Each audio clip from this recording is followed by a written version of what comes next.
Welcome everyone to Silver Sunday. Oh, I was gonna say, what are we looking at, Tommy? There. I have no idea. There we go. I thought I was muted. Were you making sounds during the video? No, just now I said hello awful loudly. Oh. Oh, good. Oh, welcome everyone. This Silver Sunday on November 7. And for some of you, particularly maybe you West Coasters, who might be a little challenged trying to figure out daylight savings time, it is the regular time here. It is 8 p.m. So on the East Coast. So welcome to Silver Sunday. I am Roland. I am the host of this motley crew tonight. So introductions. Curtis, tell people who you are. Sure. Everybody needs to pay attention to who Curtis is tonight. Oh, right. It's an important night. I usually just ignore it. Usually just ignore it. Well, I'm glad you asked. No, I'm Curtis Fujita. I'm the creative director at Silverline. I'm also a comic book creator and a kung fu instructor. So I'm also working on my comic book for Silverline, Shadow Ghost, the Kung Fu comic by a Kung Fu master. So that is me. And I'll hand it over to Mr. Clinton, please. What do I have to pay attention to there? What did I miss? There's going to be a test at the end, by the way. Yeah. Is there going to be some sort of dropped code here? I know. You better take some notes. Yeah. Oh, right. Well, okay. Hi. Came apart. Oh, who am I? I'm the penciler. I'm just a penciler. Hence the cap. I'm the penciler extraordinaire. Champion of Miss Fury.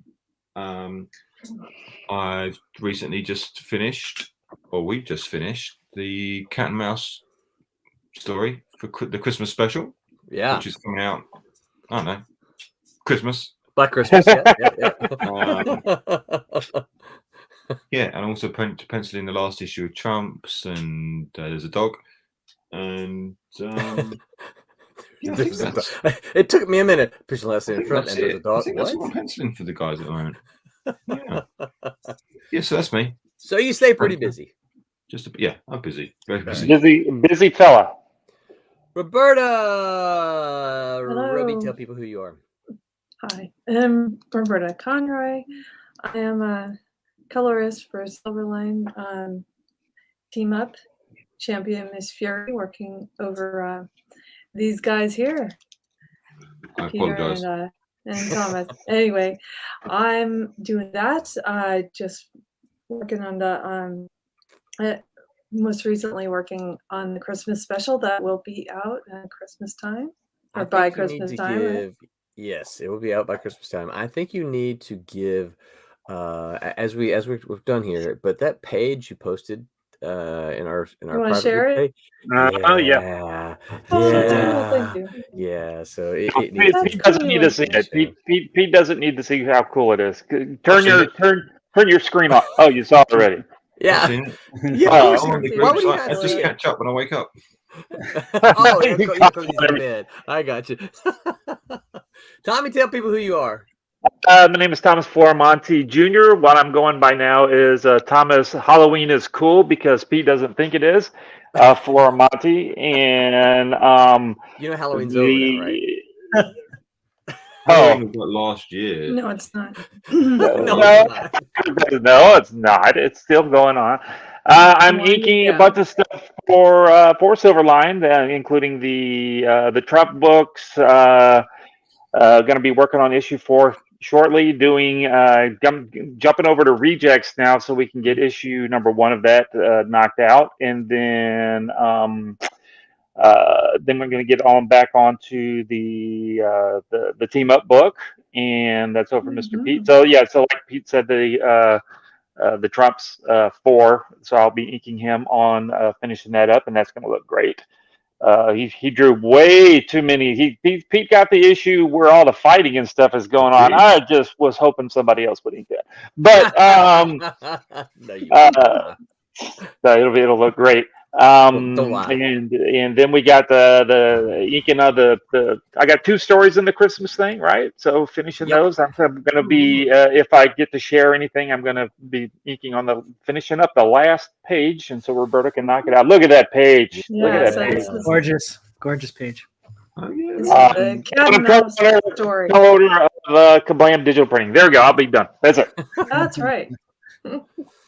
Yeah. So this is That's beautiful. So this is really cool. Poor Santa got beat up. Yeah. There's a lot of that going on in the special. I know. You know, Right, I think so. Yeah. Yeah. And I like the Florimontes building. yeah, I was going to bring that up. Thanks, Pete. I appreciate you putting that in there. That was so That cool. was neat. I think we were at one point going to call it Flottimonte or something. We were. Yeah, we talked about it. We talked about making it money. Yeah. I think he's tired. He is tired there. He's had enough He's running. tired. I mean, She's like, come on. You're like half my age. Yeah. All right. The- Yeah. It's like, the writing is cool. The inking is cool. The coloring is cool. I don't know. Pencils are all It's right. all working. Yeah, I'm No, that's excited great. to have this out. You killed it, Pete. You did a great job. Yeah, I absolutely. I know. So All you I'm guys keeping a few comments because this one is so funny. Infrafan says, to be fair, Santa has been overdue for a beating. Yeah. Poor Santa. Poor guy. Never the real Santa, though. That was like a helper. So we do have a handful of comments. Steve Brown Art says, hi, what's up, Stephen Brown? Good to see you here, man. Thank you for joining us so much. Aaron Humphrey says, interrupting Curtis now. Oh, that's good. Just about to say something. He says, I don't even need to be there to interrupt Curtis. That's right. I should jump in. Infrafan says, evening, ladies and gentlemen. Hope everyone used their bonus hour for something good. What did you guys use your bonus hour for? I was sleeping. What's the Sleeping, bonus same here. hour? 'Cause Mimosas. I didn't quite get. Or Mimosas? like I got one. Wait, did you say you didn't get an hour? No, I feel like I didn't. But welcome it to was California, right? there. No, we definitely did fall back. So that was good. That's for sure. Yeah, did it work the same in California? I did have a question for Pete about the daylight saving times and all that kind of stuff. Does it work the same there? Did your time change there like it does? Mine changed last week. Ah, Okay. so you're already living on that extra time. I'm already living wow. in the future. Yeah. You're so cool. Now we just caught up with you, or whatever it is. I don't know how it works. It doesn't. Yeah. Curtis uses mimosas. Everyone said Halloween is never over. Ah, there you go. So we had a pretty funny exchange in our little private group today, and we'll talk. I'm going to tell you a little bit about it first before I show this cool video that Tommy made. So you guys, if you follow Tommy on the socials, and you should, you've seen him post videos from his bicycle rides, right? So Tommy and my wife have been conspiring behind the scenes a little bit to get me. My wife's just trying to get me a house, I think, right? I think but I've been okay, yeah, I got a bike. Well, let's go, blah blah blah. So I joined Tommy today, right? I get out there at 12 o'clock. I'm thinking, yeah, we'll go ride bikes for an hour, and it'll be fun. I'll work up a big sweat. I'll get tired. I'll be sore. Blah blah blah. Have some fun. Exercise a little bit. Right. Yeah. Talk comics, talk bicycles, right? 3 o'clock. I'm out there going, dude. And so one of Tommy's regular friends just happened to be there and joined us for the ride. So we come back to the parking lot at 3 o'clock because there's a bunch of trails that start from that place. And dude looks at Tommy and says, hey, you want to go for the second lap? And I'm like, I am out of here. 3 hours was the first lap. I am done. So I come home and the wife's got an Epsom salts. She fixes me up an Epsom salts bath. Yes, I love her so dearly. And so she set me up, right? She had this little tray in there, and I brought in my tablet with the intent, well, I could watch a Netflix show. I brought in my book. I was just going to soak it all up. hour and a half later, I'm like, what? I fell asleep in there and I didn't touch any of that stuff. And my legs were cramping. I could not straighten my right leg out at all because it would cramp so bad. Wow. Right. Oh, no. And so, I'm looking at the stream and like, oh, Curtis like, oh, I'm drinking mimosas. Blah, blah. Tommy's like, oh, I'm having fun at like, we went to Denny's that had dinner. Right. You're not going to be able to share the picture you sent to us, though. Can you? Probably not. Blur some of it out. It was awesome. So before we let Curtis talk about the merch there, I'm going to show this video. Tommy made a really cool video, and so we're going to show it. So you guys, it's an app called Relive, is what it is, and so I'm going to make another video. I recorded a bunch of 360 stuff, so I'm going to put that on into something probably here in the next little bit. But that little one is. Yeah, I was gonna say you'll be able to see the path we took. So the first one we were along the street, so it's real straight, right? We go basically up and then over and then kind of back, and then the next time you see we go squiggly, squiggly, squiggly, squiggly. But then when we get back to the back, that's when I leave, and then the other part, the super squiggly part is where I'm in my truck going, oh, driving home. Right? Yeah, like that first part where we were going, super slow, trying to make sure Roland was not running in the trees and all that kind of stuff. And it took 3 hours, and then all of a sudden, Dave and I went back out there for another 10 miles into like 20 minutes. We just zipped through the rest of it. So here you go. This is a cool little video here.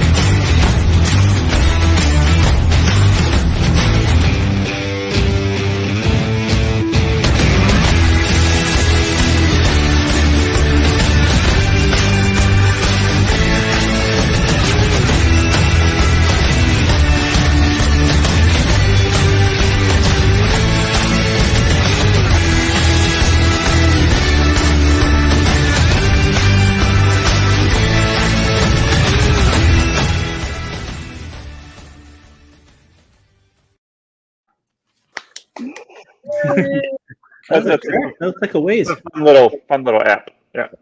Yeah, it was. I didn't realize it was quite so far, but when we were done with our part, Tommy's like, that was 10 miles. I'm like, 10 miles? Oh my gosh! Yeah. And the thing I figured out, and Tommy was telling me about this. The thing I figured out, it's not that hard to ride on the pavement, right? It's not that hard to ride on the bike trails because they're paved and it's pretty straight, and you can kind of pedal a little bit and then coast, right? And, so it's not that hard. Riding in those dirt trails, that was tough. Yeah, it's a lot of everything. Running me through like quicksand, and I'm like, pedal out of this.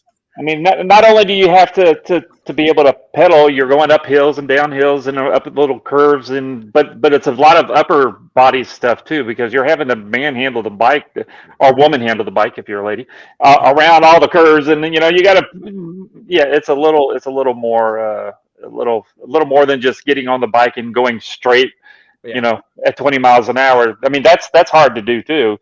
But when you get out in the woods, mountain bike type stuff, it's a little, and people are going mountain biking. There's no mountains in Florida.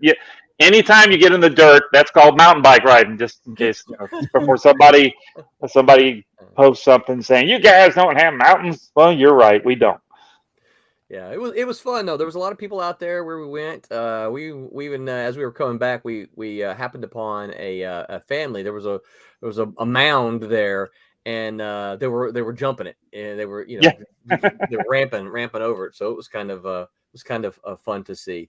So anyway, I am curious as to how stove up to quote my wife. I'm curious as to how stove up I'm going to be tomorrow in class. But is that mean tired? Stove up? I haven't heard that term. Yeah, stove up. Really? You haven't heard that word? What? Tommy, you've heard it, right? Oh yeah. Yeah, Pete, what about you? You heard stove up? Well, I think it must be a Southern No. thing. Okay. So stove up just kind of means, you're tired and your joints are all, Well, your muscles don't are worry. all stove up. They can't move. You can't move because you're sore.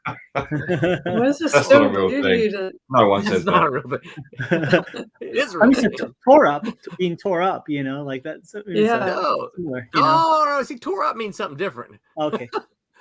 Okay. No, yeah. Stove Stove up. Okay. up. Yeah, I'm I'm all gonna have to stove throw up. that in. Stove up. So anyway, so Roberta, you want to share? You got some coloring you can share while Oh, I don't know which coloring thing to work on, but I can share anything. okay.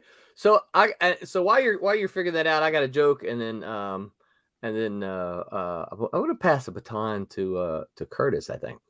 Uh-oh. So a trucker stops at a red light, and a woman catches up. The blonde jumps out of the car, runs up to his truck, knocks on the door, and the trucker lowers his window, and she says, "Hey, you're losing some of your load." So light turns green, he takes off. At the next red light, the same thing happens. All out of breath, the blonde is a blonde joke. My dad posted this. My dad loves blonde jokes, right? Blonde jumps out of her car, runs up, knocks on the truck door again. She says, "Hey, you're losing some of your load," right? So the light turns green. The trucker speeds up, runs to the next light. He stops, gets out of his truck, and runs to the woman's car and knocks on her door. And he says, "Hey, my name is Kevin. It's winter in Iowa, and I'm driving the salt truck." Oh.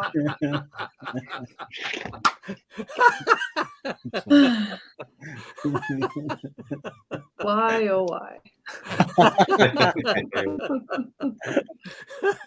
So we don't see too many growing up in Mississippi. Not around. I didn't see too many salt trucks. I don't think I've ever seen one down here. No. We didn't We see don't too need- many salt trucks in Mississippi, because we didn't need it, right? So I'm sure Steve they Brown have it up says, in the mountains. what's that? I'm sure they have it up in the mountains. I would imagine, yeah. Because those are Steve some Brown icy- says, "I've been working on my campaign. I now have a poster available along with the comic. And if anyone has not got the perk for a copy of Crypts and Legends, you can now get both the comic and the poster in a bundle," right? Stephen Brown, how much time you have left on that? Can you post a link? Yeah, he did last week. I think if I could, yeah, Stephen, post the link again. Yeah. Aaron says, "I have mountains, exploding mountains sometimes." That's right. Yeah, for those of you who don't know, Aaron lives up near Mount St. Helens. Oh, Yeah, Okay. which I and they bet they really got do. some good trails to ride. Yeah. So Pete, what about you went to London? I went to the MCN London Comic Con. Yes. There you go. How was that? Give us a little convention report. I know we got a little pre report, but give us the official public report. Yeah, no, I made money. Oh, great. That's I guess that's the main thing, isn't it? Yep. So did you meet anybody? Did you get to hang out with anybody? Did you get to meet any artists that you had kind of wanted to meet, or see any artist pals, or? Yes. Oh, I met Bernard Chang. Oh, cool. Bernard. Sorry, Bernard. I was going to say, I always thought it was American, Bernard. Yeah. Bernard Chang. Yeah. I met him very briefly, and he did a talk or presentation about John Paul Leon. Yeah. I didn't realize they were such good friends. Who? John Paul Leon. John Paul Leon. Mm-hmm. Yeah, he passed, right? Didn't he? Yes. Yeah. About a year ago. I don't understand the last part. You're saying John Paul Leon. Oh, John. Okay, gotcha. Yeah. I'm hearing John Polion, and I'm like, what's Polion? John Polion. I met opposite me was Lee Townsend, who is an inker for Marvel and DC and whoever. Cool. So we've been following each other on Instagram, on social media for a while. So it's nice to meet him. Cool. That's about it, really. So what about? I'm trying to think of some folks I worked with over there. What about you know a fellow by the name of Stephen Baskerville? I don't know. No, he wasn't there as far as I know. Okay. Artist Alley was quite small, unfortunately. Oh, really? That's too bad. Yeah. So it wasn't loads of people that I'm Gary Erskine was there, but I don't know him. Oh, nice. Okay. Jen Is Favory. he British? Yes. I didn't know that. Yeah. So what about Andrew Wildman? Big Transformers guy now. I don't know if he was there. I didn't see. Okay. The thing is, once you're at your table, you don't really get out much. Oh yeah, no, yeah. As you know. But yeah, absolutely. But one of the things that I enjoy most about conventions is being able to see people like that you don't normally get to see, and to meet others who kind of. That was sort of my hope, but no, it wasn't a great deal of that. Yeah, that's too bad. Going on, unfortunately. That's too bad. I probably would do it again. Yeah. But my expectations would be different. Yeah. Well, it's always good to get. Did you do any commissions or anything like that while you were at your table? Yes. Cool. Yes, not many though. Yeah, it wasn't a huge original art crowd, unfortunately, and that's where I tend to make most of my money. Oh yeah. Print buyers certainly, comic book buyers sometimes. Yeah. So we probably won't chase this rabbit now, but when you say print buyers, you mean kind of like from the print jockeys that got all these print. They just they see a picture they already like, and I make prints of my stuff, of some stuff. I don't have many. I don't tend to sell a lot of prints, so I don't invest a lot of money in it. But I sold out a few of those, so nice. That helps. That's good. That helped. Next one will be better. Yeah. There you go. So would you say the because you've done this one before, right? This is the first time I've done this show. Oh, okay. Yeah, because I've been in America for the last 3 years, so I've not been able to do it. Okay. So the chance to do it, I thought, good bit of a London show. It's like the London show, and unfortunately, no, look, if you like it, you like it. I think it could be more comic orientated for Comic Con. Yeah, I think a lot of us comic people kind of have those thoughts about comic quote unquote comic conventions in general. The emphasis tends to not be on the comics so much as the properties. I do have a question for you, though. Do you think it may have been, I know this is not what the subject for tonight is, but do you think that it was because of, you guys were, getting back in the swing of things and stuff, and it was just a little slow going because, people aren't getting out nearly as much as they are here? Perhaps, I think maybe there weren't as many artists there because they're not going anywhere yet. There's certainly no American, or apart from Bernard Chang, there were no Americans there that I saw. And I think it probably coincided with some big conventions in America at the same time, and also you can't fly over really. So perhaps, Artist Alley was really nice, spaced out. You had lots of space, big tables, and that was cool. Felt safe and all that good stuff. That's great. Yeah. So how would you say attendance was? You think it was for that convention? It was. It was sold out. Oh wow! Okay, that's great. Yeah, but I don't know if they'd reduced the number of tickets or. Gotcha. Or just to keep people spaced out. Right. So instead of selling 100,000, they only did 70,000 and still sold out. Yeah. Everything was spread out a lot more, so that might have made it look a little emptier than you'd think because people aren't packed together. They were really spread out. All the stalls and tables and stuff, and the alleyways were really wide. So by any chance, do you have anyone come up and say how much they love the Silverline team up? I sold a few. Oh, great. Excellent! That's great. That's fantastic. I sold a few. That was the book that I was pushing. Excellent. Did you get anyone at least give you any comments on it? No. Yeah. Any autographs? Unfortunately, it was hard trying to get rid of the comic books and the stuff. Yeah. Did it require you to be masked, or was everybody pretty much unmasked? This is a good question, actually. All the artists and everything, when Artist Alley, we were all masked. We were told it was compulsory, you had to wear a mask, and that's no problem. I'm happy to do that. Right. Yep. Walking around, weren't they? Really? Come up to the table, no mask. How's Okay, that the rules here are, it's not a law. It's your personal choice. Okay, yeah. So, but the convention said that they expected you to be masked. We had to have masks. Yeah. So not just you, but they expected everybody to be masked. That's how I took it. But okay. people are walking around without them on. I guess it doesn't match with their cosplay, you see. So. yeah.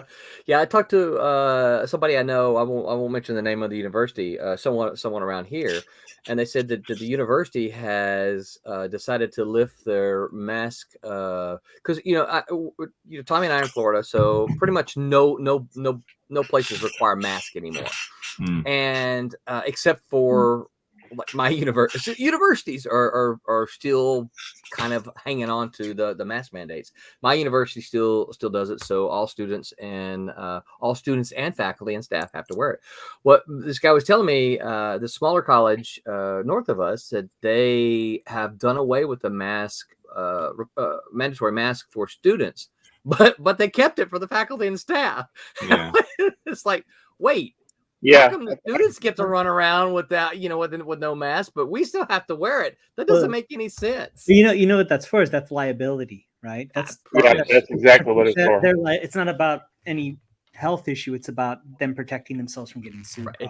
What good old American CYA, right?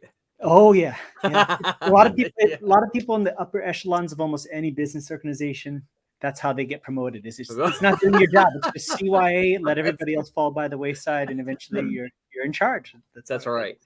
Yeah. So I know that it's the thing that keeps coming up at my university. It's like, okay, when everything else is opened up, everything else is quote unquote kind of back to normal as normal as it can be. When are we? Meaning our university, when are we going to make that move too? And the university just keeps saying, not yet, almost, maybe next month, and maybe next month, and maybe next month. So Disney's still inside. You have to be masked up. But if you're outside and not inside like rides in buildings and so if you're walking around, you don't have to have a mask on. But once you go inside an amusement, okay, all right, yeah. Interesting. No, but I'm not sure about Universal. I'm not sure what they're doing. Yeah. I would think it's the same. That's Florida. Who knows? Yeah, who knows? So, all right. So let's move on to our subject at hand. All right. So tonight, Curtis is going to lead us. Curtis has some ideas that we're all going to kick around here. And he the idea is basically, how do we get comics and pop culture back on track? Now, if anyone has followed sales, I know you keep. I saw someone post the overall sales of comics, and Rob Liefeld said, comics are healthy or something like that. And it was the overall sale. And the thing about it is it was adjusted for inflation. And so it wasn't real dollars. And so I'm like, I don't know. But the thing I keep looking at is I keep going to, Comic-Con and the IC, what was that other one that reports the sales figures, the real sales figures. And I look at them and I go, wow, when in the 1990s, when we were there, these books would have been canceled. Right. I mean, because and I don't mean cancel culture canceled. I mean, their numbers are so low that that they would have just been canceled because they didn't sell. Right. And so Marvel and DC today are selling at an all-time historical low. You can say the comic book industry is healthy if you want. I don't know. I have a difficult time looking at those numbers and then accepting that as the case. But anyway, pretty much everybody universally, except for a few, kind of agrees that comics, pop culture has some problems. So Curtis has some ideas, and we're gonna kick those around, and we're gonna poke holes in them and discuss them and see if maybe Curtis ought to be running the world. Yeah. Wow, finally, the moment of truth. No, and just kind of let everybody know the genesis of this was just one. After the show, Roland and I have talks. We have our off the air talks. All of us do. And one of the things we were just talking about is at least from my standpoint, and I think Roland too, but I'll let him speak for himself. There just seems to be this rift in pop culture and comic books, and it just seems so divisive, and it seems like there's so many issues, and people are angry, and all a lot of fighting and a lot of stuff like that, and it just doesn't seem like the products are necessarily as fun for a fair amount of people. Some people are fine with it, but I can speak for myself. I feel that both comic books and the greater pop culture, it just doesn't seem as fun as it used to be with everything going on. So before we kind of get into it, just the thing that kind of brought this about is what I said to Roland is everybody's trying to figure out who should be the boss of the comic books. What's the biggest thing? Is it the creators? Is it an agenda or something that you're trying to push a narrative? Is it the fans? And really my opinion is it's the characters are the bosses, right? If you do and you write a story where it's about the characters and what the characters would do, and you're truthful to the characters, especially if we're talking about long-standing properties, you really can't go wrong. But it seems like that's kind of the last thing on the checklist. So maybe what I just kind of posed to everybody just to kind of start this out is, do you even feel like there's an issue with the enjoyment of pop culture? Do you see that there's any challenges or things like that that's going on in comic books, in pop culture in general, if there's a rift? So just kind of open the floor. I don't know if anybody has any thoughts or. I'll be first to jump in since you and I did kind of talk about this a little bit, and give the others a chance to mull it over and choose their words, right? I absolutely do think there's a rift, and I think we see it. Tim and the Tuesday crew talked about. You guys saw the Image thing, right? The staff at Image is formed. Oh yes, they formed union. Yeah, well, I guess they call it a union, but I'm not sure. We could debate that. Is that really what a union is? I'm not really sure what's going on, but do what's that? They started a union, or they just joined an existing union? I think that just there's like 9 of them, right? And they just joined together and said they're calling it a union, but it's really just a union of Image staffers, right? Mm-hmm. And one of the things I think, guys, we've known this for a long time, and Curtis could probably, of all of us here, Curtis is the one who started at the very, beginning.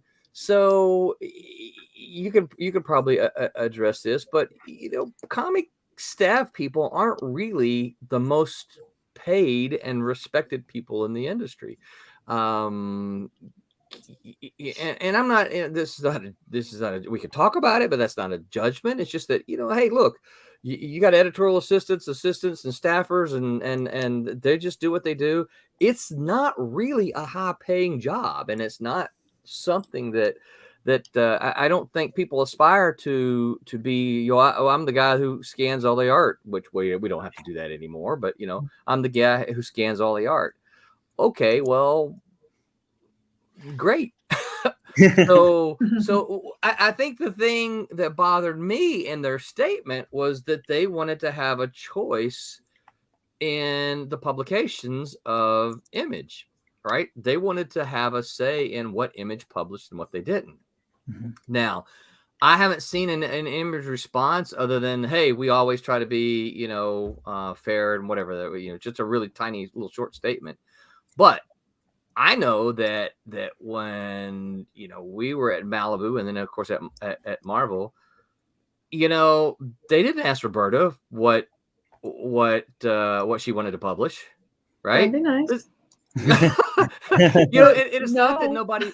Right. It's not that no one valued what Roberta did, but it was like I never even thought that would be an opinion that I would have because I'm not a publisher. Yeah. I would start my own company if I wanted to do that. That's my right. opinion. Exactly. That's the decisions that the bosses made. Now, even that's not your job, right? right. Yeah. No.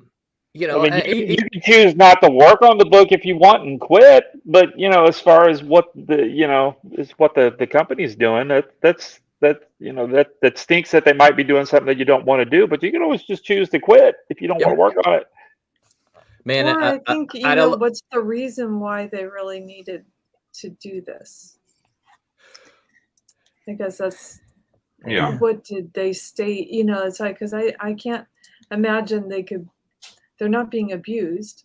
They're not, and the wages have never been high for anybody. So it's not like you can say, oh, you expect a living wage out of this. Well, okay, there's a million people, that are maybe faster than you that could put out more books and make more money. I don't know. It's kind of a thing where what you're getting into when you join this type of a life. Or if you do don't, it for love, it's not really it's not really a high sales game. Well, and the other thing, I think, if you don't know what you're getting into, then kind of shame on you for not doing the research. Shame on you for not educating yourself as to kind of what it's all about. On the same hand, big companies are always going to take advantage of people if they can. So I don't disagree with that at all. I don't. But I guess so. How many of you guys know the image model of publishing? Do y'all know what it is? I don't know it in detail. The percentages that the people get for the stuff. If you're a creator that works for them and makes a comic for them, do you know their process? I mean, isn't it you actually complete the book first and then you go to them and then you have to, yeah. So you complete the book first. They don't pay you anything up front, right? It's all on basically Image Tech. Now the amount has grown a little bit, and I suspect the amount has grown because Image as a publisher has grown, and they have to pay the staffers, right? But at one point in time, they took $1,000. Image says we're going to take $1,000 from the proceeds. The creator gets everything else. From the way I sit and look at that, I'm like, wow, that's a pretty fair deal, right? Now, even before that, they were like 90-10. Okay, the creator got 90%, and the Image got 10%, which was the best deal going. And then I call this the Robert Kirkman effect.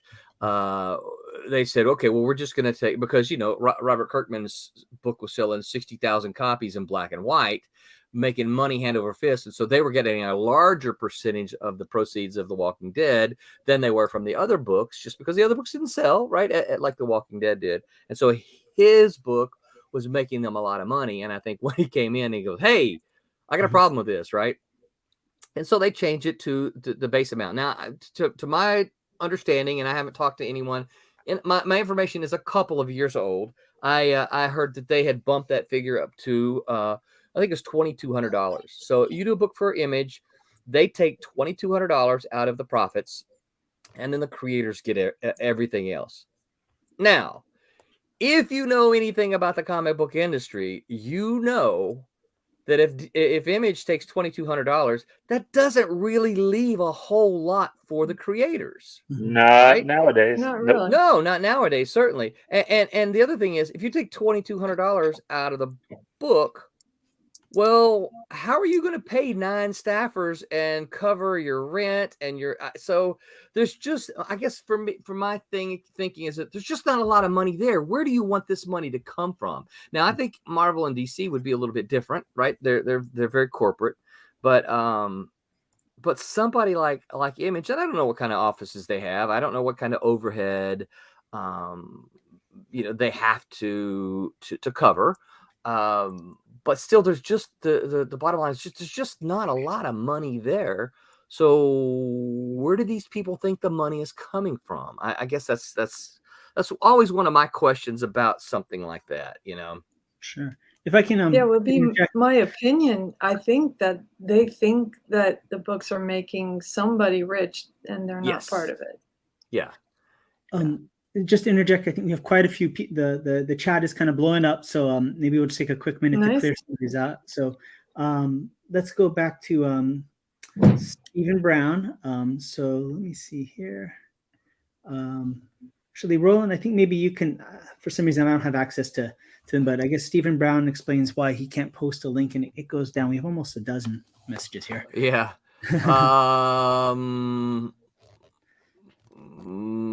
Okay. Yeah, he's saying why he can't post a link to YouTube and something about having a wrench. And he's got 43 days left, and he's got up to $340, and it needs to reach $500 to go in demand. So here is his link for those of you who want to go check it out. We encourage you to do so. And then he says, I could put a post on here, which would be Facebook for those of you listening. Michael Wilkinson says, analysts and SEO may have a bigger say. In what? I'm not sure. Excuse me. Bigger say. Oh, and of course, there's my father-in-law. Hello, big dummy. Have a great night. What's up, Screw Loose? Kyle Schultz, what's up, Kyle? He says, hey, Roland, hope all is well. You guys, I want you to make a mental note of Kyle's name. Might see it pop up again. How's it going, Kyle? Nice of you to drop by, man. Ask us hard questions.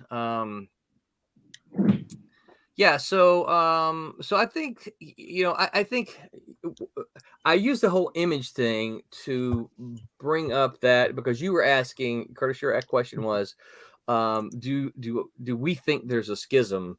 Mm-hmm. And I think the answer is yes.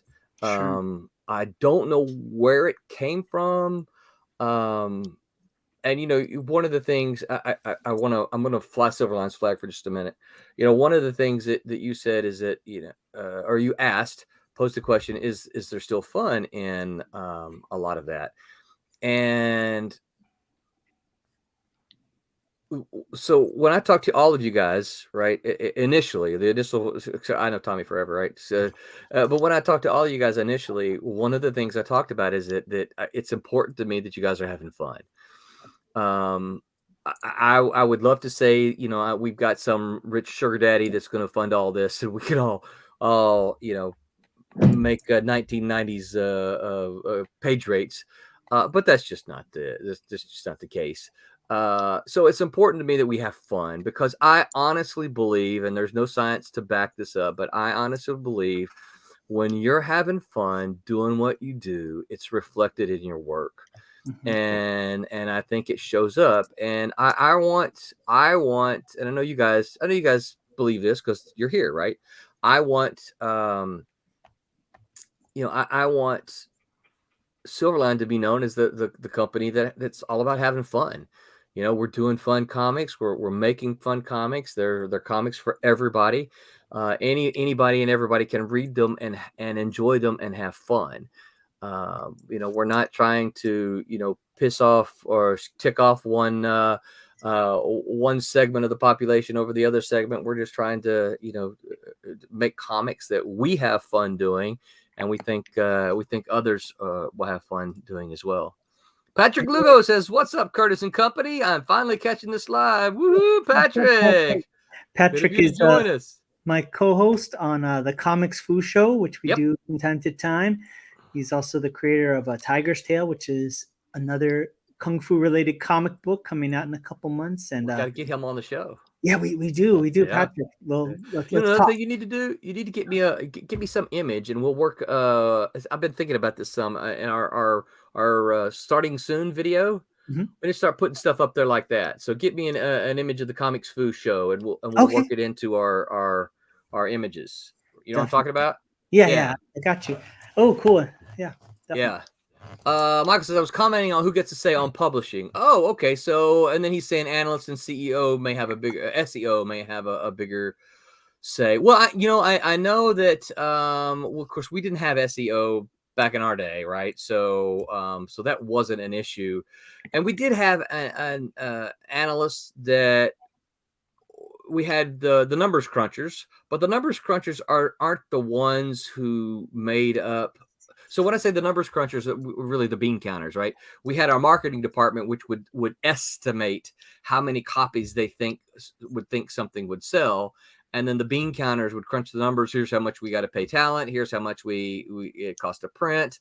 And then the powers that be would make the decision. As an editor, I just became a champion of a project, right? If somebody pitched something to me, I would become that project's champion. Say, hey, I think this is a cool thing that we need to do. It wasn't my decision to do it, right? I became the champion, and then I would kind of try to convince the powers that be to make it happen, right?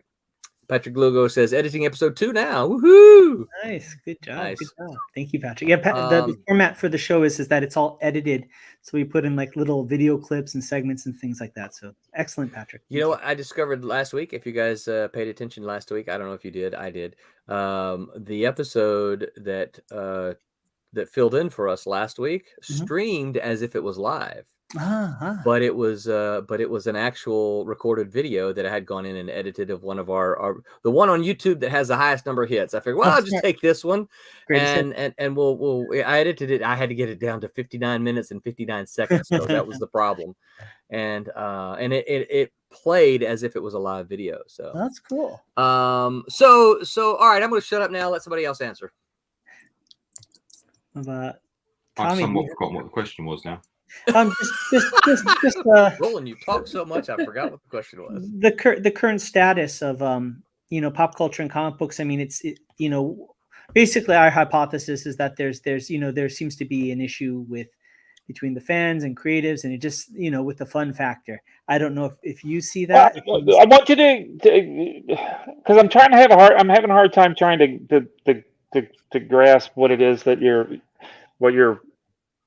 saying. What do you mean like I mean, you could take almost any major franchise now, and you mean like Spider-Man, not the new Spider-Man movies, not being really the Spider-Man. Well, look at like Star Wars, for instance. It's almost like there's a civil war sometimes between different factions about the fans versus the creatives and things like that. If you kind of look at a lot of the stuff that's going on in social media and things like that, and that people aren't happy with how a lot of franchises or kind of long-lasting things like that are being handled. Yeah, that's essentially. Yeah, that just I take the point. Just ignore the fans. Sorry, you can't please 300 million people. Well, so. Just make a film that you want to make. It's like you write a story. You can't write a story for someone else. No. True. You write the story you want to tell. If they like it, great. If they don't, all right, never mind. Moving on. Yeah, try again. It's kind of, The problem with things that have been around for 30, 40 years or longer in comics, right? People grow up with them and they have a possessive nature over them. Well, that's the character I grew up with. Yeah. If you want the character to die and it just to fade away, we'll just keep publishing the same thing that you grew up with, because no one's going to be interested in reading the same thing for 40 years. You have to let go of the character and let it do its own thing. And sometimes that's going to be stories you're not going to like. And sometimes you have to say, actually, I don't like it anymore. My dad doesn't watch Doctor Who anymore. He doesn't enjoy it. I love Doctor Who, and I love it now. It's not the Doctor Who he grew up with. Right. You just move on. He's not sitting there complaining and crying about it. He's not writing things on Facebook or threatening people.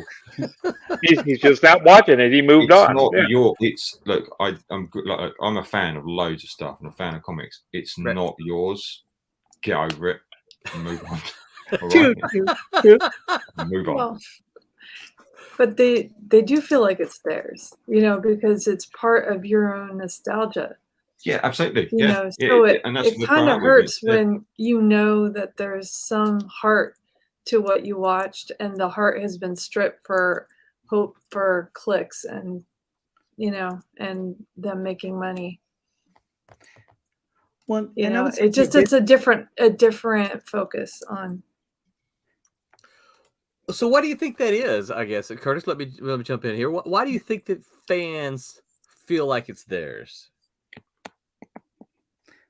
Well, it's a symbol, right? I mean, it's like when something symbolizes an ideal of yours, or it symbolizes a time in your life, right? Something that's important to you. Now, I get what Pete's saying. Kind of like go do your thing. The thing has to live on or be in a different incarnation. what happens when, and it does happen sometimes, where the old audience doesn't like it and the new audience doesn't like it and nobody likes it.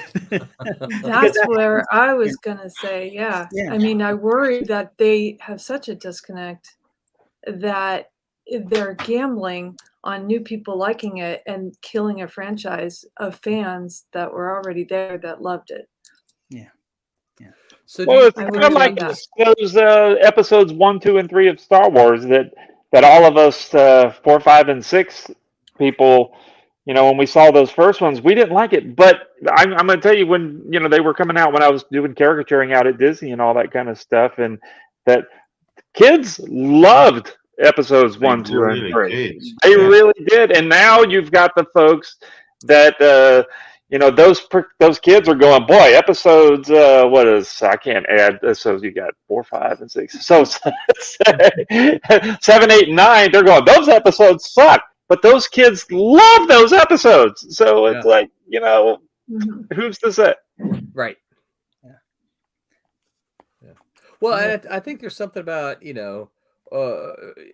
for us, the 4, 5, and 6, which I still call them 1, 2, and 3 because that's the way they came out, right? But episodes 4, 5, and 6, we experienced those on the big screen, and I think that those who love 1, 2, and 3, they experienced them on the big screen, and 4, 5, and 6 were videotapes that their parents owned, right? Yeah, they were old they were old movies that my mom and dad liked, right? And I kind of wonder if that's a little bit of the difference. It was one of my first movies, Yeah, that's true. So it's because of that, it means more, I think. Yeah, they heard, they heard from their parents. They heard that from their parents that Star Wars, was great and stuff, and then they saw episodes 1, 2, and 3, and they're like, "Yeah, it is great, Dad. It is great, Mom." They're like, "Oh my God, that's so bad." What is? Right.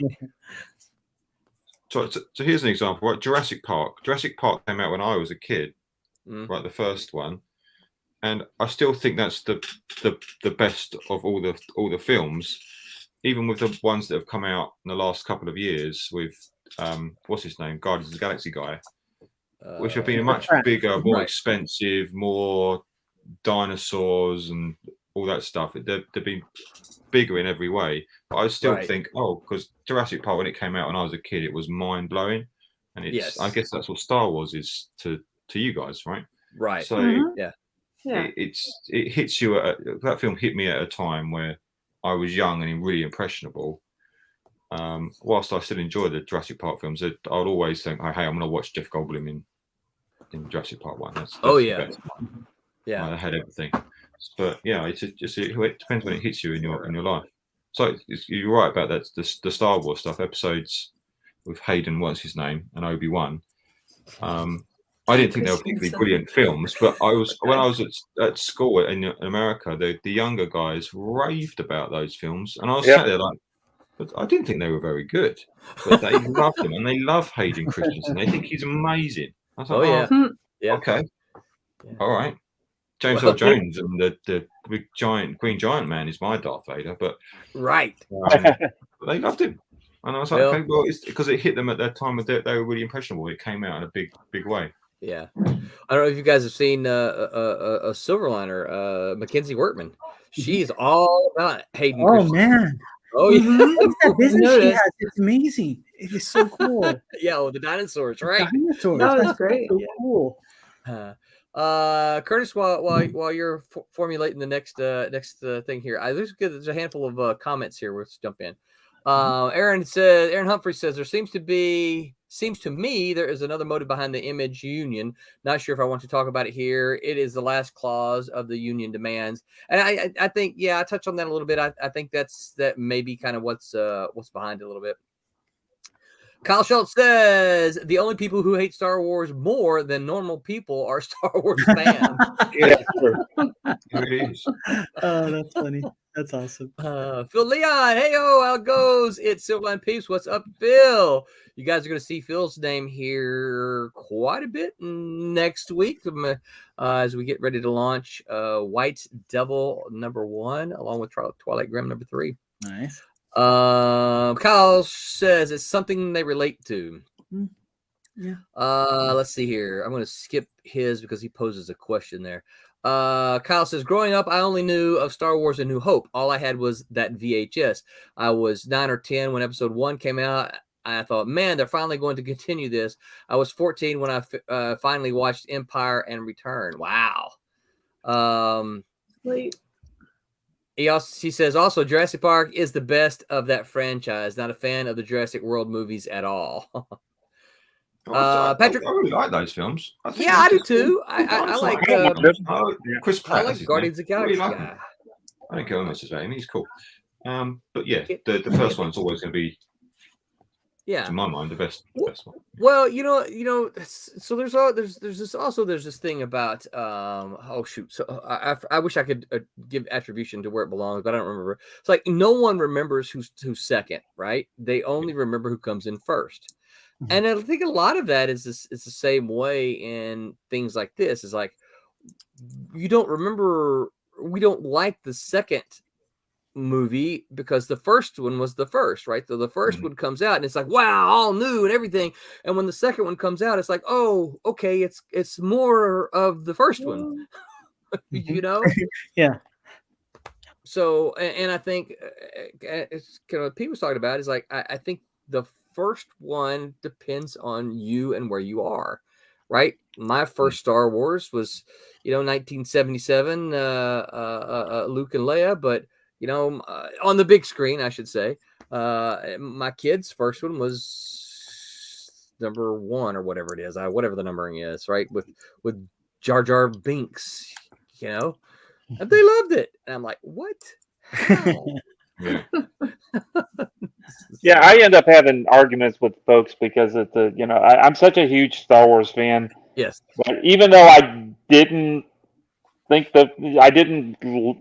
overly go nuts about 1, 2, and 3, I still loved them. I still think that it's more Star Wars. Give me more Star Wars. I don't even the new movies like the Solo and all those stuff that people are just hating and stuff. I've had arguments with other on some of our other not arguments, discussions. We'll call them discussions. Yeah. On the whammers. Yeah, with all them stuff, and then there's I still I still like. I mean, let me see Darth Vader chopping people up, no matter who's in the costume. I want to see Darth Vader. Give me some lightsabers, chopping cheese up. I don't care what it is. Give me a lightsaber. I don't care what it is. I'm not sure that. Yeah. Well, I mean, ultimately, I think when you walk out of the movie theater, you have to ask your question: was I entertained? And did I have fun? And I think if you can say yeah, then that's really all that matters. Like and we won't go down this path, but for instance, Black Widow. I didn't love Black Widow. I didn't think it was a great movie, but when I walked out, I'm like, you know what? I don't feel like I wasted my $10 movie ticket. I had fun. It was a fun movie. I was entertained. I got some popcorn and a Coke while I got to watch it, and was with my wife, and so we had a good time. And that's fine. That's what more can you ask for? Mm-hmm. Yeah, it wasn't bad. It was pretty good. We watched it on TV, but it was pretty good. Yeah, like I said, I there's things I would have done were it me. I would have done different things, but it wasn't me, right? So I just had to enjoy it for what it was. Waba says, just dropping by. Hello, Silverline fam. Hi. Miss you all. Mr. Waba. Hello. We miss you, man. We need you to get moved and get set up so you could rejoin us. Yes. I was going to say society, but we kind of count as society, right? All right. So here's a question for you, Curtis. Okay. What if there's a difference between a creative work and a franchise tentpole?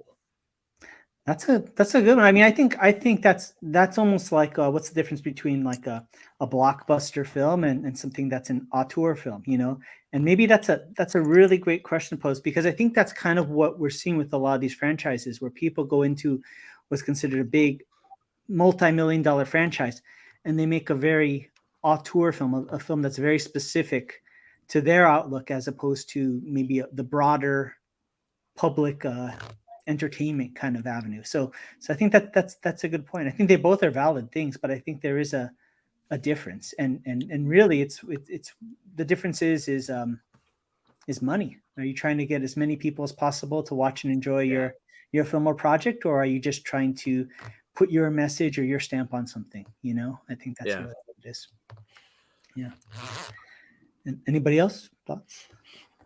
Well, I like, while Pete's getting his thoughts together, I like what Pete said earlier. It's not yours. No. Yeah. You know, it's not, but I still feel people are entitled to their opinion, and of course, yeah. Now threatening people are getting crazy. That's not cool. But people can definitely say, I don't like it, and it should have been X, Y, Z. You know. Yeah. So that you know, that's the balancing act of it, right? Yeah. I think it's okay. You can say, you can have your opinion. Just don't expect everyone to take it seriously or listen to it. This is the problem. True. Everyone has an opinion that expects to be taken as valid opinion as everyone else. Where and that's why you just have a million screaming voices on Twitter saying, "This is my opinion. Yes. Why won't you listen to me?" You are not. I don't care. So do you think it's that they want to be taken as valid, or they want to be taken as right? In their mind, a difference, the same right? Thing, if I'm honest. Yeah, they want to be right. Yeah. Do you know what I think? It's even more than wanting to be right. Is I'm thinking they want their voice to be effective, to say, hey, I want a movie that I want, not what you guys felt like giving me. Yeah. Or whatever it is, or the comic, or the, you know. And that's the case. Okay, so if that is the case, what is our collective answer to that person? You can't please anyone, right? Yeah. Well, I mean, you always have somebody but that's not what I was shooting for. You mean the person, the unsatisfied customer? Is that what you mean? What would the message be to them? No. So Roberta said, and correct me, Roberta, if I get it wrong, but she's like, hey, they think, oh, this is, I want you to make a movie that I want you to make, not that you want to make. And our response as creatives, okay, back up just a step. Our response as creatives should be what? Well, see, here's the problem. Here's my answer to my own statement there. I have a reason why I said that. It's because you have this expectation once something's already established, and everybody's rehashing and squeezing every last drop of fandom out of everything that was already there. So those are the reasons why it's having such a hard time. Yeah. You know, it doesn't inspire people to be creative when you're constrained by what was. Yes. So that's really close to what I think our answer ought to be. Anybody else want to chime in? Well, I mean, I kind of agree with Pete on the idea that, you know, if you don't like it, then, you know, do the thing that you want, you know, or create the franchise that you want. But yes, and to be honest, I would say yes, and that doesn't mean, for me personally, writing Star Wars fan fiction. It's create your own universe, your own thing. It's like, actually, that's the whole impetus for why I'm working on my comic book. I've been, as a martial arts instructor, I grew up watching these kung fu movies, and that inspired me to go ahead and get out there and train. And I always wanted my own students to have something like that. But over the years, there never was anything that really came out that inspired them, or I felt really shared what the martial arts meant to me, you know? So I said, well, I can't wait forever for that thing to come out. I'll make it, you know? And if nothing else, I mean, you know, not for nothing, you know, it may not be, hopefully it's successful. If it isn't, it isn't. But I'll have done it, and I'll have put what I felt is important out there. And that's that's my thought on the whole matter, you know? That's great. Yeah. Thanks, guys. Yeah, I think that's kind of where I was headed with it too. Is like, look, if you don't like it, go make your own. Yeah, yeah. You know, I mean, if you thought that was the movie you were going to get, you didn't get it, and you're unhappy, well, go make your own. There's nothing stopping you. You know, I mean, we are in a day and age today, technologically, where so many people can do whatever. I mean, I'm a big fan of these guys called. Oh crap! They made the show Ninja High School, not Ninja High School, Video Game High School. Oh, okay. You saw that one, Curtis? I've seen bits of it. Yeah. Yeah, it's two guys from California. They made a whole lot of their films on shoot with a camera, right? With a cell phone, right? Yeah. A cell phone, not a camera. That's what you would use normally, right? But they showed how they used the cell phone to make it. I'm like, wow, that looks really good. And their whole point was that is like, look, you don't need all this expensive equipment just to make something. We're using this cell phone, and this is what we're doing, and this is what the product looked like. And I was like, wow, that looks really good, to the untrained eye, which is most of the consuming public, right? They're not going to know, oh, they used a cell phone to video that instead of a red, right? And the only reason I know what a red video camera is because of my daughter, right? But yeah, it's like go make your own if you're unhappy with it. Yeah. Carl Schultz said the difference between the creative work and a franchise tentpole is budget and money. Yeah, definitely. That kind of brings up something, kind of a spinning it back on the other side is, at the same time, I understand, franchises have to move on and grow and stuff like that. But for some people, I can understand when they're disappointed or not happy, because the whole reason sometimes to go and take an existing franchise and use it is because you want to leverage the things about it that people like. I think it's, it's kind of like, I could say I'm making a Salisbury steak and, make it out of chicken and ketchup and call it a Salisbury steak. And when you get angry that it doesn't taste like beef, I go, well, that's the old way. Salisbury steaks for me. This is the new way. They're used to it, So, if it loses that, then it's another thing. You still don't have to eat at my restaurant. Yeah, if you served me chicken as ketchup and called it Salisbury steak, I would not eat at your restaurant again. Exactly. Well, because nobody's invited to the house for dinner. Sorry, guys.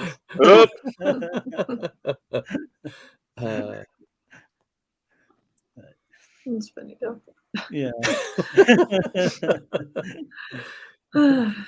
So would you say the characters are the bosses? Mm-hmm. What do you mean by that?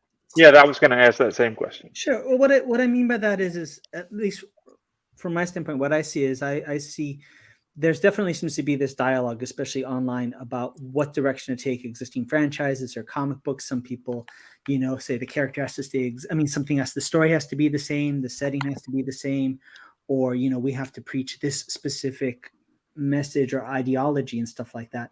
And at the end of the day, it's the character should always be the priority. Everything else should fall second to the character, in my opinion. Spider-Man should still be Spider-Man. You can put him in a different situation, but the characteristics of him should always be the first thing.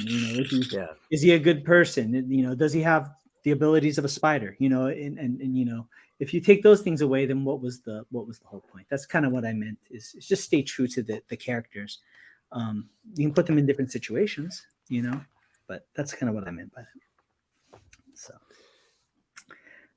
but yeah, I know Tommy got into a discussion on social media the other day about Spider-Man. Yeah, now I'm starting to rethink it.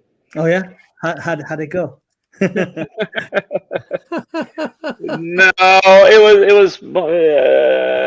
I don't know how far we want to go with this, Roland. Thanks for bringing this up. Well, I just meant the general conversation. Don't have to get into the details. Different opinions and different. We were talking about the actor playing Spider-Man in the current movies and stuff, and is the movies not going over as well because of him, or is it because of what they're having him do?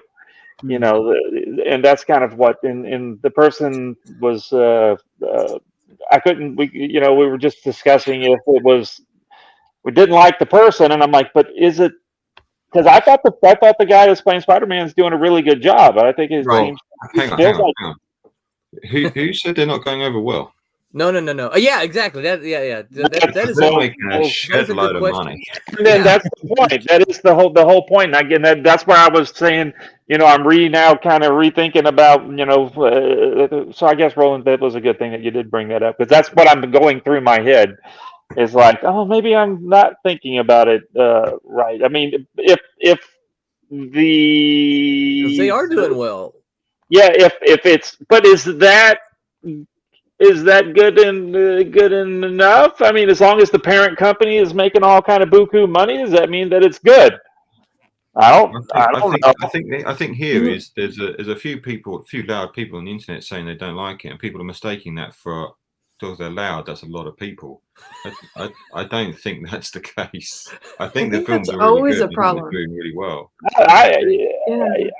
I'm not. I think they squeeze them into a larger Avengers storyline, and sometimes people might just want a Spider-Man, but it is Spider-Man. Yeah. Well, I told you a second ago that I'm rethinking of my thought in it now. Now that you said it, thanks. So I always say about Tommy and I, and well, Pete too. I know that. So Spider-Man is we're big fans, of course. We're big fans. We have all the three of us have said that Spider-Man is one of our favorite characters. Now, and when that still holds true. I can nitpick some things about the movies, but at the end of the day, it's kind of like I said about Black Widow. At the end of the day, I left out of those movies saying that was a lot of fun. Those were fun movies. I liked that. I enjoyed it. Okay, I didn't like that he wore this that is like in the first movie. I didn't like that Tobey Maguire's webs came from his skin because it's like no, he's supposed to be a scientist, right? But the movie was still fun. I thought they captured, as Curtis was saying earlier, I thought they captured the spirit of who Spider-Man is. And that's what's important to me, Mm-hmm. No, definitely. That's how, like, Into the Spider-Verse, I really had no desire to see that movie when it first came out. And it was one of my friends said, no, it's really good. And I went to see it and I was like, because the whole idea of Miles Morales, I kind of was like, whatever. But after I saw the Into the Spider-Verse movie, I was a Miles Morales fan and I loved it. And I love disheveled, middle-aged Peter Parker. That's so funny. You can kind of identify. You're like, life's tough. Yeah, and and I didn't mind. I don't mind seeing characters fall. I don't mind seeing characters waver. That was what that whole narrative with that Spider-Man, because when they find their true essence, and that's what shines out. To me, that makes them even more admirable. I like Peter Parker even more after seeing him go through that than I do just him always having a flat line arc. You know what I mean? Right. So I really like that. I think my argument was more of the I think the script. I think it was more of the story that he was in that I was like, okay, it was fine. But I thought it was Peter Parker. I thought it was Spider-Man. I thought he made a great Spider-Man. I thought he did Spider-Man stuff. I thought he except for the silly Iron Man Spider-Man outfit that I know he has that in some of the comics every now and again, but that's not, whatever. Yeah. I just, it's kind of like episodes 1, 2, and 3 of Star Wars stuff. It's like, that's not my favorite Star Wars movies, but I still love Star Wars. Yeah, I'm still, it was great. I still love Spider-Man, and I think that it did great and stuff. It's like, did I like those stories so much? Get past for me, I don't care about his, high school days. Let's get out of the high school days. Yeah, and see, you and I both talked about that. Was that just today that we were talking about that? That was yesterday, I think. Yesterday, yeah. And I like Peter Parker in high school. You like this high school stuff. I'm like, I don't care about Peter Parker in high school. Those aren't the stories that I didn't care all that much about. Yeah.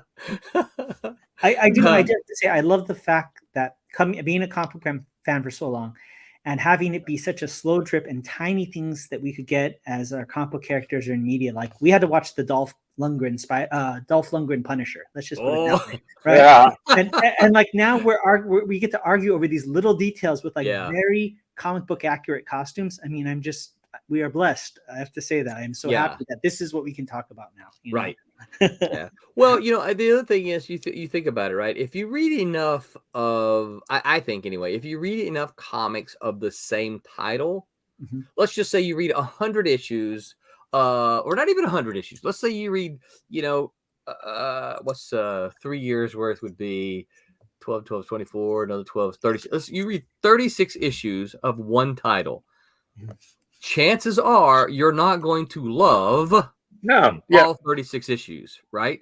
Yeah. There are going to be issues and story arcs within those that you like better than the others, right? Definitely. So why do we expect a series of movies to be any different? Very true. Exactly.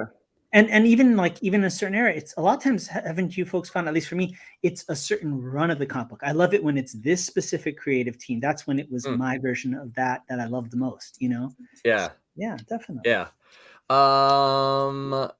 Kyle says, that's why I dislike the MCU Spidey. To me, they're not staying that true to the character, which was kind of what Tommy's conversation on social media was the other day. Tommy, well, they were talking about, I think, the actor itself. They were saying that Tom Holland was the worst Spider-Man.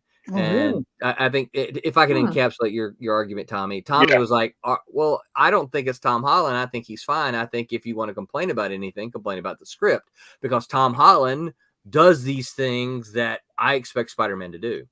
Yeah. Yeah, I like him as Spider-Man. Yeah, I do too. He's fine with me. Yeah. I mean, I like him better than he's shorter than I He might be a little envision small, Spider-Man, but it works. Yeah, it comes up. Peter Jackson is a huge Wolverine too, so we were fine with that. Right. Yeah. So. Yeah. Do you folks remember Wizard Magazine? They used to do like a casting call. Yeah. And I used to love, like, when it was Wolverine, they're like, oh, it should be Bob Hoskins from Who Framed Roger Rabbit should be Wolverine, or, you know, because he's short and hairy, you know, it's like, yeah. Yeah. Well, you know, I actually think, and before I say this, anybody else want to share? Roberta's been sharing for the first hour, so anybody else want to share? Go for it, anyone. I still haven't figured out technically how to share my. All right, I'll start. I'll start working on it. It's a button. It's a button. Hopefully works. Hopefully I'll try to work on getting this page up. Yeah. All right, we'll leave Roberta up until I see you pop up, then I'll swap you out. Oh shoot, what was I going to say? Oh, you mentioned Bob Hoskins. So the Peter Dinklage, right? The guy who Peter Dinklage. Yeah, you know, he was in the what's a TV show that you watch so much, Tommy? Game of Thrones. Right. I've always said, dude should be Puck from Alpha Flight. Yes. Would he not make a great Puck from Alpha Flight? Oh yeah, totally. I mean, what the heck? That's cool. All right, there's some more comments here. Whoa, Kyle says something I tell people all the time. By the time I started reading comics, Peter Parker was already an adult in the comics. He was an adult in the cartoons and in college and worked for the Daily Bugle.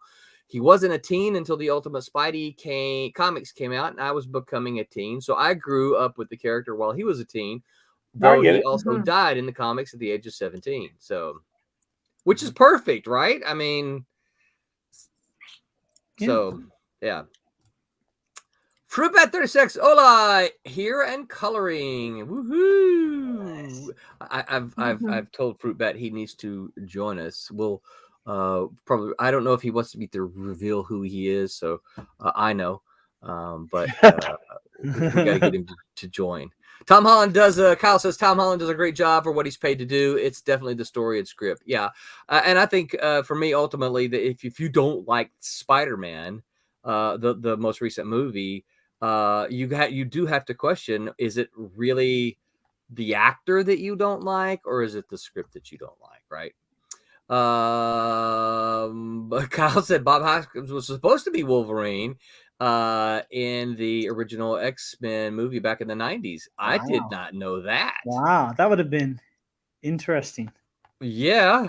I always wanted for Nightcrawler. I always wanted, while he was alive, the musician Prince. I thought Prince would be the perfect Nightcrawler, the size and the look. Oh. So I got a problem with that. Yeah, you do? Because of the way he talks. Oh, that's true. That's true. I don't. Kurt Wagner has to have that German accent, I think, and I don't. Prince kind of had a very tenor, kind of soft-spoken voice, and Well, if we could dub him with an actor, let's do that. We'll meet in the middle. Yeah.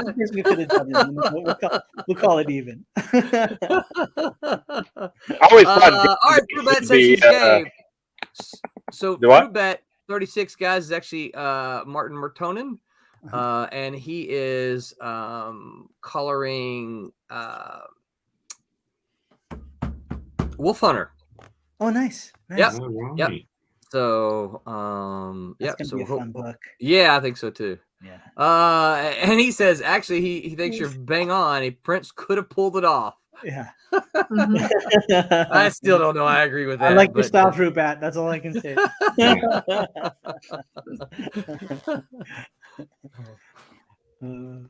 Too funny.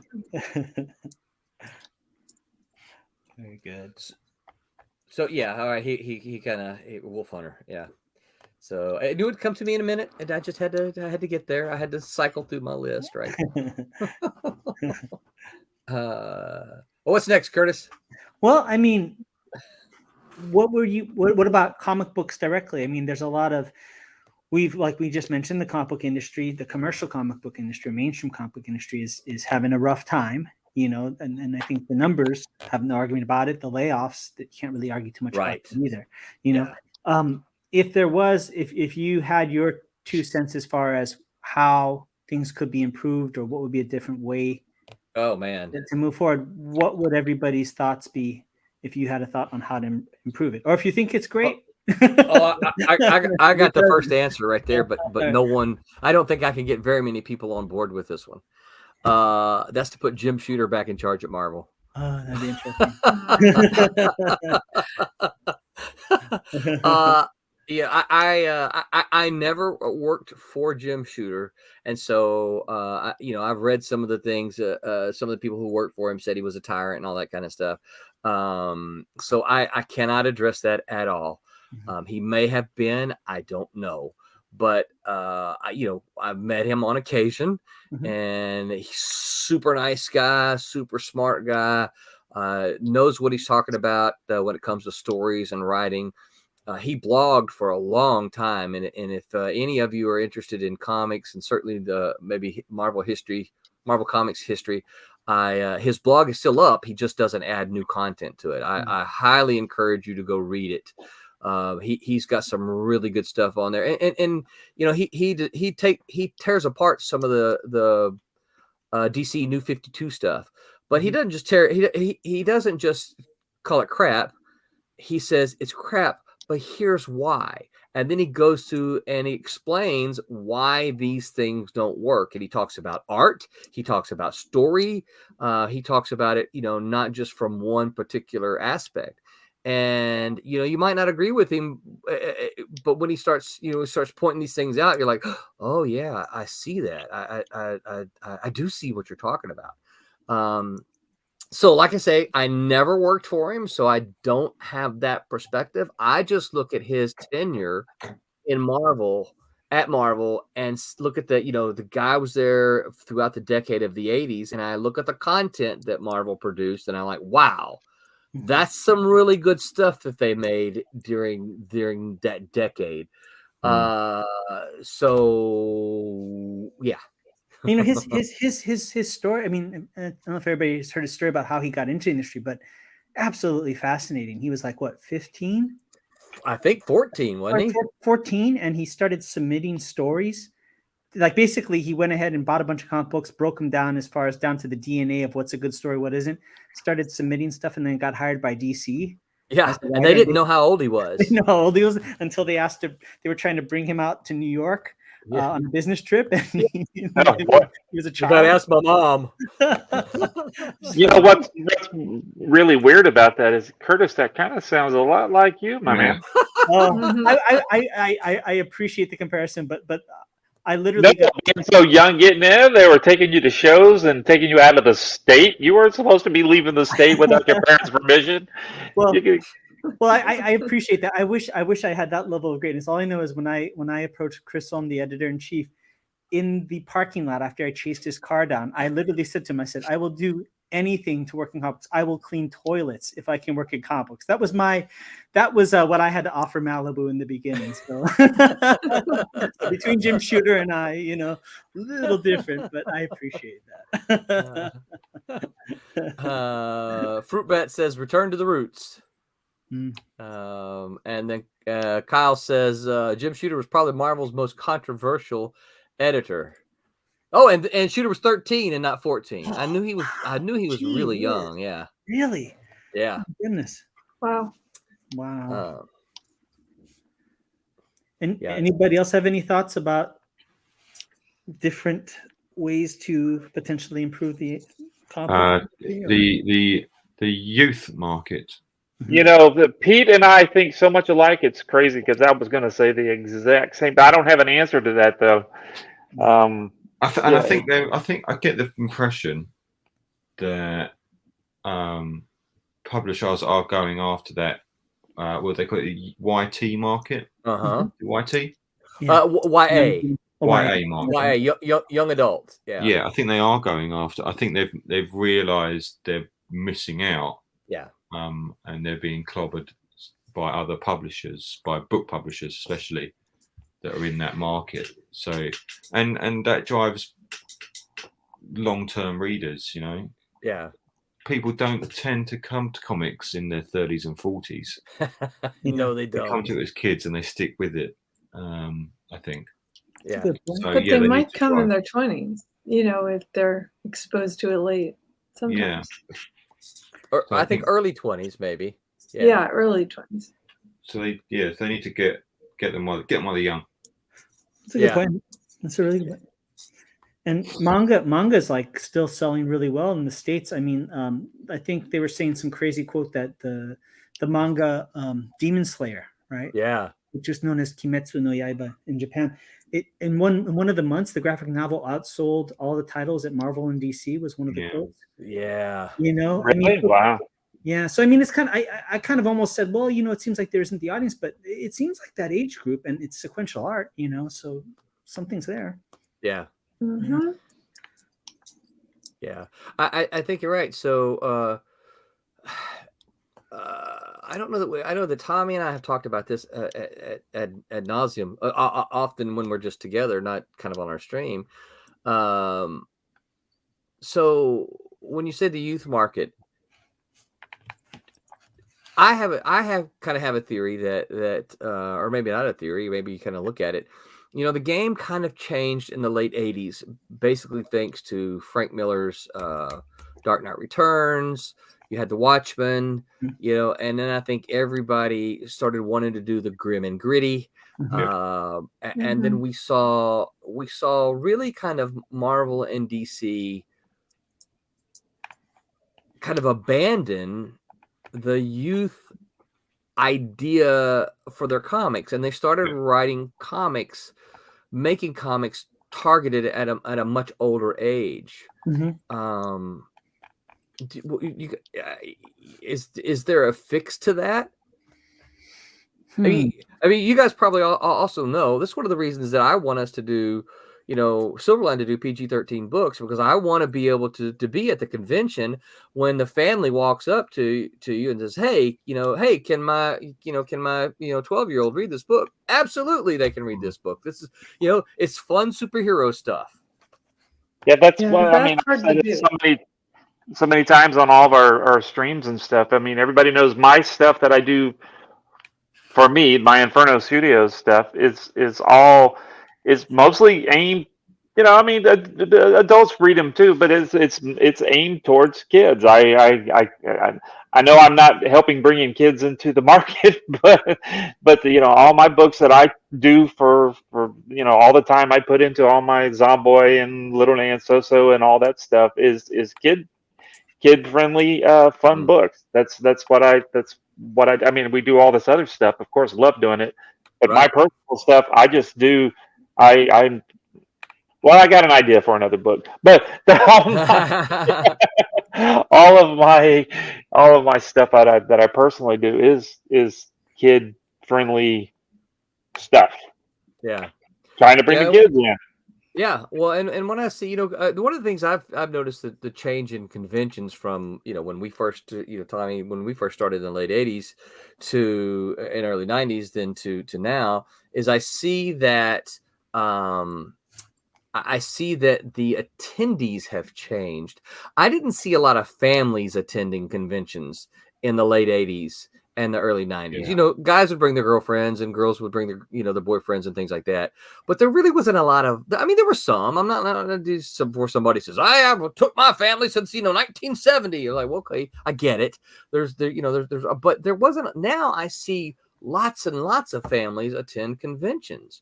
And so for me it's always okay, well, almost everybody kind of universally will say, okay, well, I'll take my 8, 9, 10, 11, 12-year-old to see a PG-13 Marvel movie because we know that it's PG-13 because there's quote unquote action, superhero violence. And that's kind of the way I, envision us to be with Silverline, is to be able to say, okay, you know what? Yeah, these are PG-13, but it's because, they're superheroes, shooting ray beams at each other and flying around and punching each other through buildings and dropping water towers on people's heads and, things like that. Not for other reasons, you know what I mean? Yeah. One thing, I had an interesting conversation this past weekend with some of the folks I know in the animation industry, and it kind of brought to light something interesting, which is we'll see on social media sometimes about a movie, an animation, or a comic book or whatever, and the marketing department will attach a certain narrative about why you should see this or what the main goal is, whether it's a specific political statement or something like that. Sometimes, and oftentimes I was surprised here, of course, the artists, that was never their intent. The marketing department has their thought about how to market it. And sometimes the artists get very frustrated because they just want to be marketed as, hey, this was a great story. We worked really hard on it. And you're attaching a different narrative to it than what was intended. And sometimes they kind of, for lack of a better word, they get screwed over by the own marketing department of the company because there is the disconnect between departments. So that I thought that was very interesting to hear that. Yeah. It's something to think about. Yeah. That's one of the things Fruit Bat said about comics. He says, stop politicizing stuff. Yeah. Then he says regarding Dark Knight Returns and Watchmen, he said bingo. Yeah. And then about the PG-13 material, says, yep. He goes in and he loves to read them to his 5.5-year-olds, and we enjoyed Teen Beetle together. So, that's great. That's very cool. That's what it's all about. Definitely. Well, yeah. Pregnant pause. Yeah. I'm still a drawing, so sometimes I forget what I'm talking. We didn't really do a Kickstarter update, did we, at the beginning? That's okay. I post stuff on there. Hopefully, folks know us well enough to know that they're going to get their stuff. So, Pete, next time these guys, look at all this detail that you drew in this little guy. Oh, wait, he's really this big. Wait, what am I doing? Come on. I have that problem. Thank you, Pete. They're wonderful drawings, but it's like each panel is almost its own page. There we go. He's not smiling. He's not meant to be smiling. Oh no! Oh no! This looks like me inking now. He looks good like that. Yeah, well, I knew that was Pete's page when I saw the police cars. Yeah, the cars in there. Dead on. That's a nice car right there, Pete. Doo, doo, doo, doo, doo. We spell police differently than you do in the UK. That is an American police car. Oh, okay. So not the time Googling American police cars, American fire engines, American ambulances. Because you can't do anything right. You have to make things different. Your government's checking up on your search history, and they're like, "This guy is doing something bad." He's oh, I know the weapons, and I have to Google so many things that are not good. You do at least you have baseball caps for your police officers. Most of them have baseball caps, so that's easier than the Bobby's helmet over here. Oh, that's true. Mm-hmm. Oh yeah, I forgot about that. Oh, which although they're being phased out. Are they really in favor of what? Not, you don't really see many police officers wearing them anymore. What do they wear instead? Just police caps, I suppose. Not baseball caps, but yeah. Looks kind of like a little bit like a sailor's captain's hat. Yeah. Cool. Okay. Well, all I can say is if Roland, if at any point you decide to have cat and mouse, go over to the UK. Like Pete is ready. I mean, he'll be able to draw everything super accurate. All the reference ready. You know what I mean? Take them to London, right? Yeah. Might be time for one of those. No, definitely. You can do that. Yeah, you've given them so many panels with faces in it, which is really great because it's fleshing them out a little bit more. I'm trying to avoid in our direction. I'm trying to avoid the last panels on this because this is the last page of my story. So I'm not trying to. As I'm just concentrating on all this little stuff at this top panel. That's what I did. I zoomed in and just worked on one panel. Yeah. I just penciled it. Yeah. Well, you make a lot of decisions that it's tough to get that first step. Imagine me. I have to draw it. Yeah. Well, do you find yourself, Pete, that you come up with an idea that you regret? That you're like, oh, that's going to be so much harder than it should be. Yeah. Or do you like every panel? Oh, no. Why don't I just zoom in on his face? Just draw a couple of eyes. There you go. Yeah, I guess sometimes if I catch it early enough, I will just redo the panel. I'll just think, no, actually, no, I need it. Actually, on this page, if Tommy zooms out, well, I can't zoom out too far. I don't want to spoil the end of it. Panel 4. I've got those two faces. Two faces. And I meant to have two faces in the background, the police officers giving out all presents and stuff. And then I realised, actually, I can't do that because the speech bubbles are just going to go over. They'll cover them up, yeah. So I helping you out with the dialogue. I just didn't draw them. I will tell you, I had problems. I had problems with the first page because you had so many interesting things going on in the background with the kids and the Santa, right? But Cat and Mouse were having a conversation in the foreground, but on the street below, there's so many cool little actions. I'm like, I can't cover that up. I can't cover that up. I'm like, oh, where am I going to put this balloon? You know whose fault that is, don't you? That's the writer's fault, isn't it? I want this going on in the foreground and I want this going on in the background as well. Good luck. I'll draw it. You sort it out afterwards. I'm a team player. And this is one of the reasons. Dial it in. That's right. This is one of the reasons I am a big fan of the plot first method. Because I can say here's the things that I want happening, and then they happen, and then I can say, okay, well now I script it accordingly to what's there. Well, I just assume they're silent comics.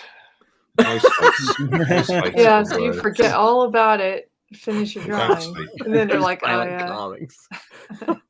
Don't need words in comics anyway. Oh, fired! Shots fired! You did not just say that. Roland just left. He just left. Pictures tell the story. I think you hurt his feelings. Come back. Okay, he came back. I had to get on stream and cry. He's crying. I just heard a string of expletives just off camera for a second. Fruit Bat says, I have seen some shocking placement of speech bubbles. And letterers do a magnificent job. Yeah, but I've seen them paste them over people's heads. Oh my god! In the middle of the page where it creases on a double page spread, so you can't actually read it. It's easy. There you go. Here's a tip: if you're doing your own book, pay a letterer. Get professional. But it's fascinating. There's a group on Facebook that Roland put me onto for comic book editors, and it's fascinating hearing these guys talk about, okay, well, this balloon should have been here and leads the eye here, and it's just like super deep, really, really, really deep stuff, And the person, I'm not sure, I can't remember who heads the group, but he always asks questions. I feel like I'm in class. He's always like, "Well, what's wrong? Is there anything wrong with this panel?" Like, well, obviously there is, right? Yeah, right. Yeah, you wouldn't ask it if you did. That's like anytime a teacher says, "What is there anything wrong with this?" The answer is always yes, even if you don't know what it is. Exactly. I asked my students that. I was like, "Okay, anybody have a problem with this page?" It's like they all look at it. I'm like, "Okay, the answer is yes." Even if they don't know what it is.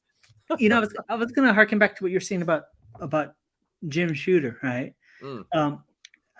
I think more than just Jim Shooter in particular, the idea to have a cohesive vision, right? You hear about this in TV with having a showrunner, and things like that, where there's somebody that may not necessarily be doing every part of the creative project or series, but they basically are the person that the single person whose vision kind of steers the ship.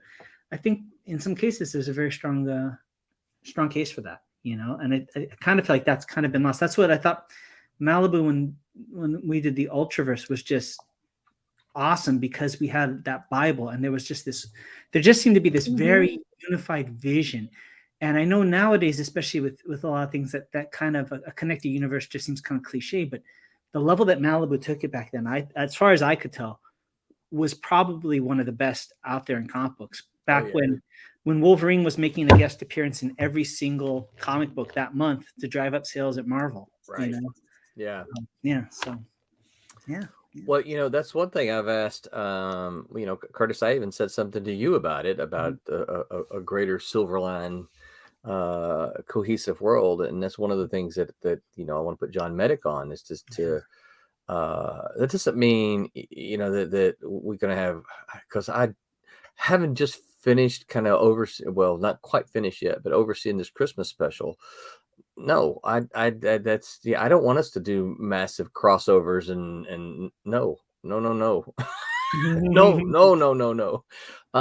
But I think there's something, one of the things I used to love as a reader, I would read the Avengers and Spider-Man and regularly.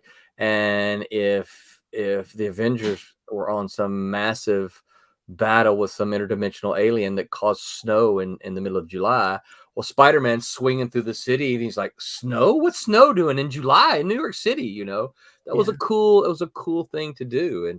And it made you feel, as the reader, is like, I know why it's good. Spider-Man doesn't know, but I know why it's snowing, Definitely.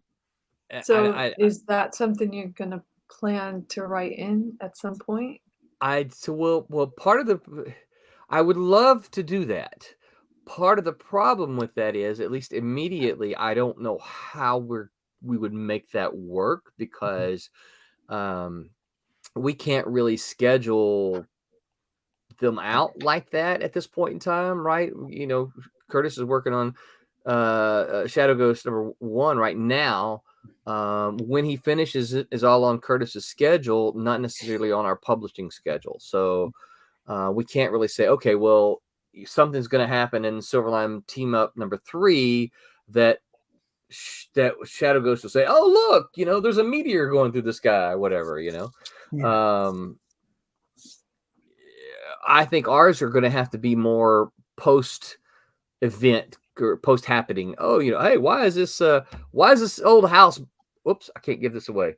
I almost gave away the cat and mouse Why number don't 4. we segue to another example, like put something on television, like a newscaster reporting something somewhere. Yes, right. This thing happened.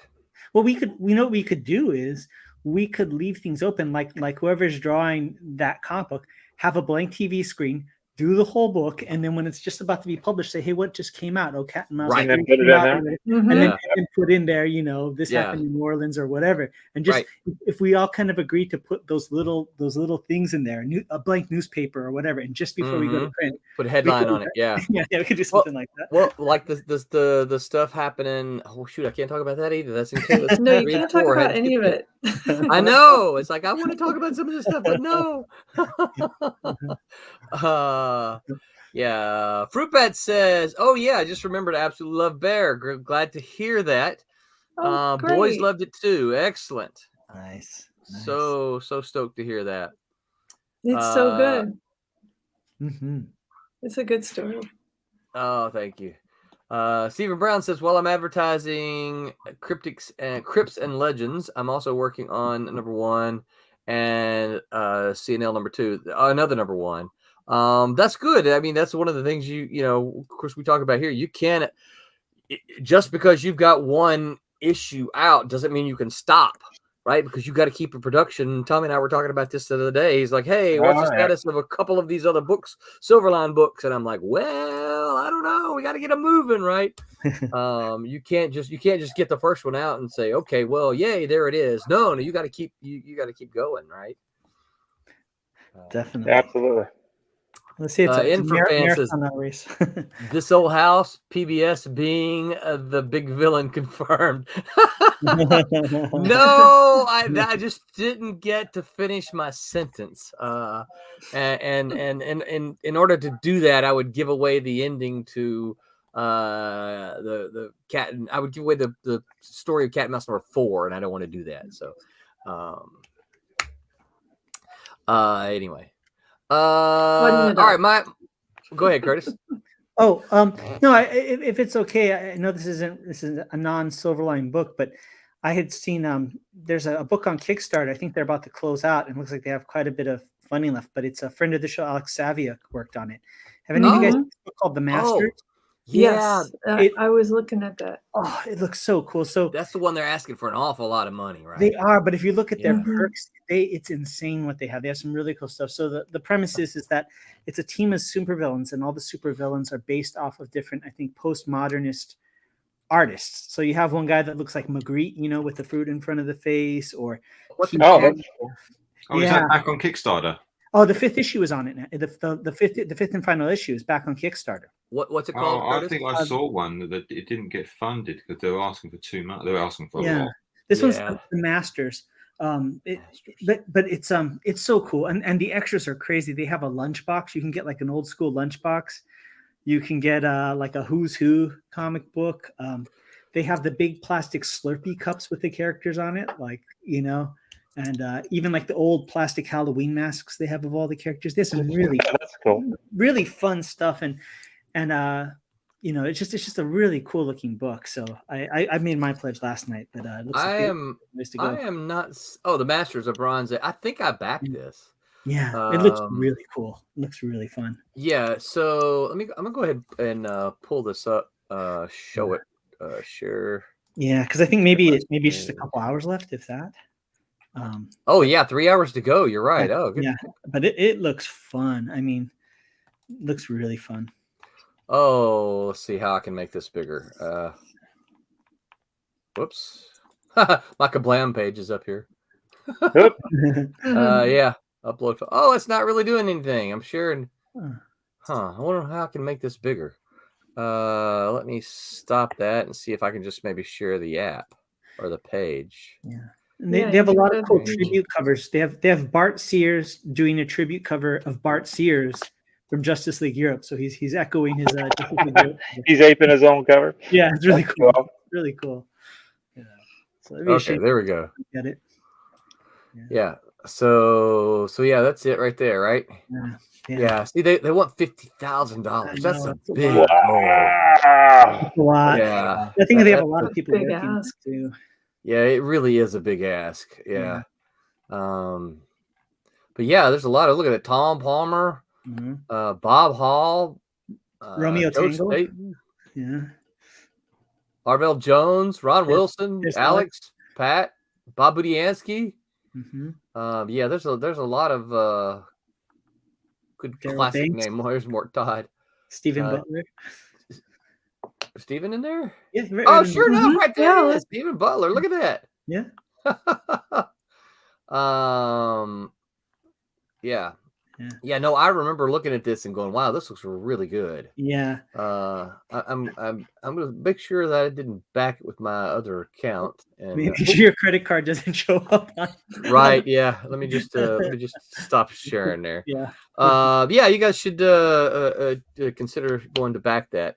Yeah, that's great. Let's see here. All right. Well, my clock says we've been live an hour and 54 minutes. We should probably wind down. Pete, you got a show coming up this weekend, right? Yes, I do. Where are you going? Where are you going to be? I'm going to be at Thought Bubble, in Harrogate, which is up north. Is that with an H? Did you say Harrogate? Harrogate, okay. Yes. It's Thought Bubble. It's a fairly well-known, large actual comic convention. Cool. Nice. If you check it out, you'll see it's got like 3 halls of just artists and creators. Oh, sweet. So yeah, lots of competition, lots of big names. Yeah. Hopefully, lots of people loving some art. Yeah. Comics.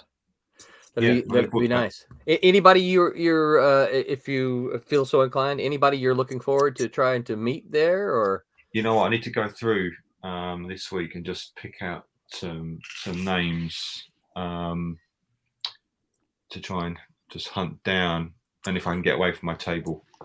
Yeah, if you can't, so I'll drop this to you in an email. Look for a guy by the name of Curtis. Helped me out. He drew Mantra. Dave Roberts. Look for a guy by the name of Dave Roberts. And if you find him, drop my name and get his email address, please. I have an email address for him, I think, but and we used to swap some emails. But 6 or 7 years ago, I dropped him a line and I didn't hear back from him. And then someone emailed me and said, "Hey, do you know Dave Roberts?" And I'm like, "Yeah." And they're like, "Hey, he's not answering his email. Do you?" And so I don't know. I honestly don't know if something's happened to the guy. But fantastic artist, good guy. I used to talk with him on the phone. He did a bunch of work for me back in the 90s. So he's probably Tommy's age. Jesus. young fella. So keep your eyes posted for him, if you will. I'll go look it up too, because I'll see if there's anybody else that I know. And Pete, you're accepting commissions, right, for people going to the show? Just free show commissions. Yeah, I wasn't sure. Free show, certainly. Pick up at the show. After that, I'm probably gonna have to close down for that and just get my pages and stuff done. Cool. I've got quite a lot to do. Very cool. But yeah, for show, yeah. Yeah. All right. So you guys look for Pete in Harrogate and go buy some comics. Indeed. We also got a gang. Let's see here. Oh, I can't. Let me see. I can't find the comments here. It's in the banners. Well, I can't see it while it's running, so that's what I need to do. So let's see here. Scott Wakefield, John Martin, and Dean Zachary are all going to be at the Memphis Comic and Fantasy Convention, obviously in Memphis, Tennessee, November 12, 13, and 14. So all of you there in that Memphis area, shoot on over there and meet Scott, obviously, who is one of the Wednesday Whammers. Is the writer for Steam Patriots, John Martin, the inker for Friar Rush, and the upcoming Wolf Hunter. Dean Zachary, you guys know from all kind of industry stuff, but he did Cat and Mouse, and he's working on his own Silver Blade now. So get on over there and look them up. And if you're on Pete's Island, get on up to there and get some commissions.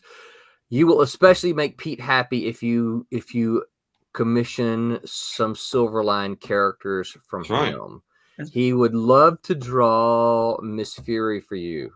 I would. Yep. So get over there and get that done. Anybody else? Anything? I got a little update on Shadow Ghost. So yeah. So just to let everybody know, I've been collaborating with independent recording artist Capitan Wallace. The single, the audio music single, based on Shadow Ghost or inspired by it, called "Drunken Tiger," it's out now on Spotify. You can find it on YouTube Music, on iTunes. It's all over the place. Can we play it here? We could pull out with it. I can. When everybody else is giving their let's do this. Let's everybody else say goodbye. We'll play that song, and that will be how we close out. Okay, yeah, that'll be the outro. Will that work for you? Yeah, very cool. Because I'm anxious to hear it. Yeah, and potentially this month we'll release the actual music video, and we'll start sharing some first look photos and stuff from the set. So the editor in me is coming out now, Curtis. So don't hate me. Mm-hmm. Are you back to drawing instead of playing with all this music video stuff? Well, yes, I am. Excellent. I am. Absolutely. Because all these music videos that distracts from the drawing stuff. Well, like we talked about, it was a side quest. It was a video game where I had my main quest.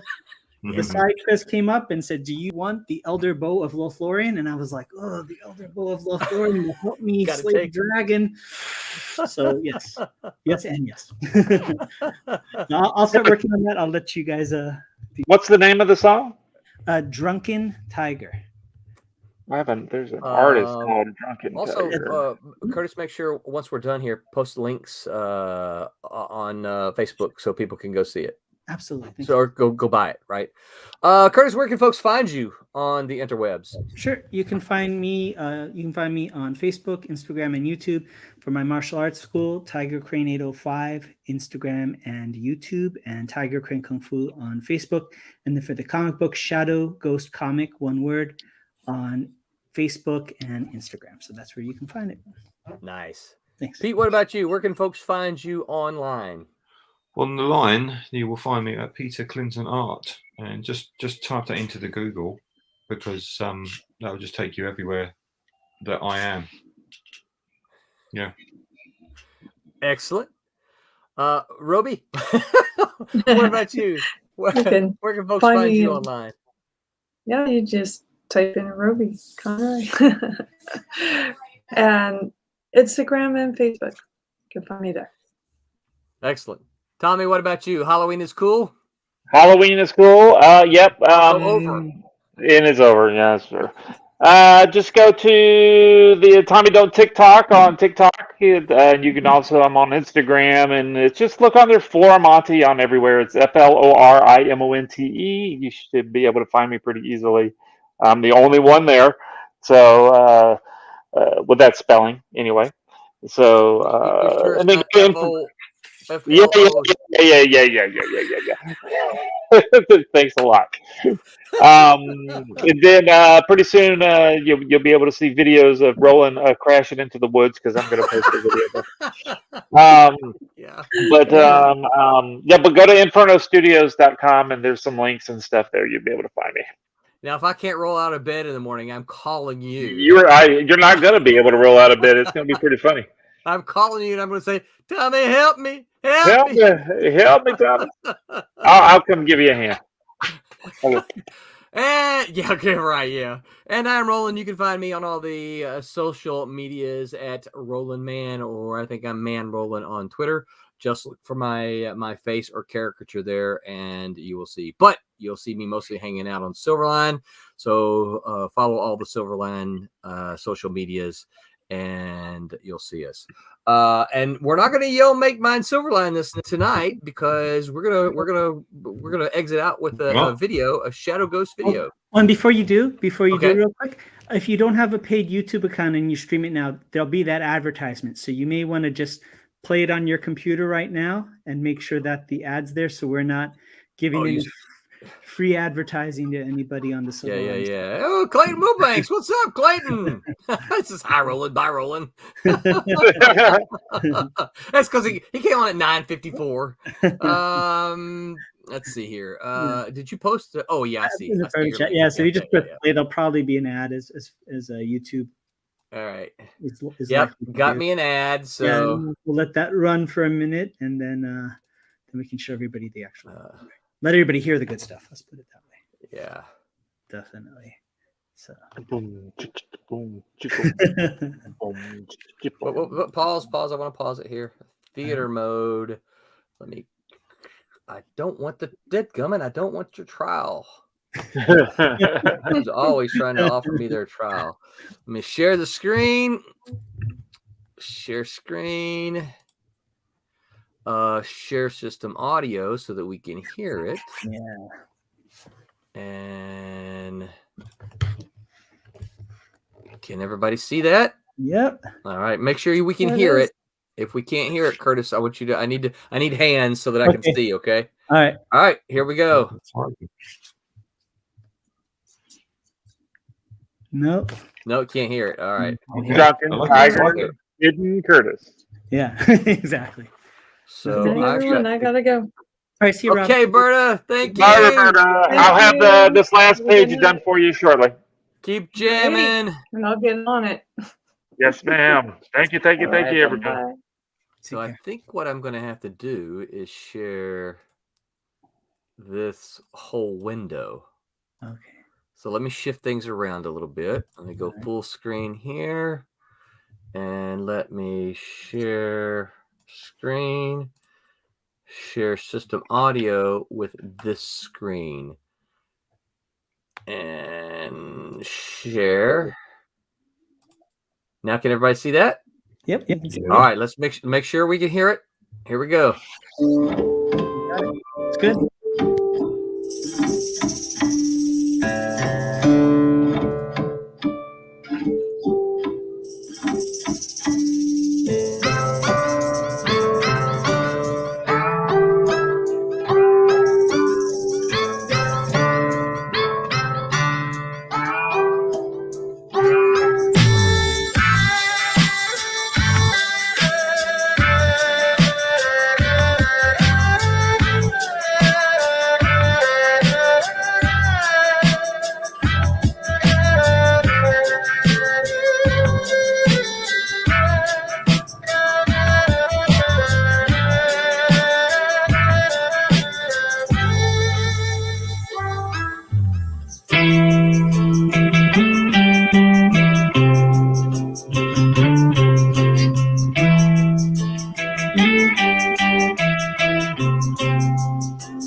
Good night, everybody. Whoops.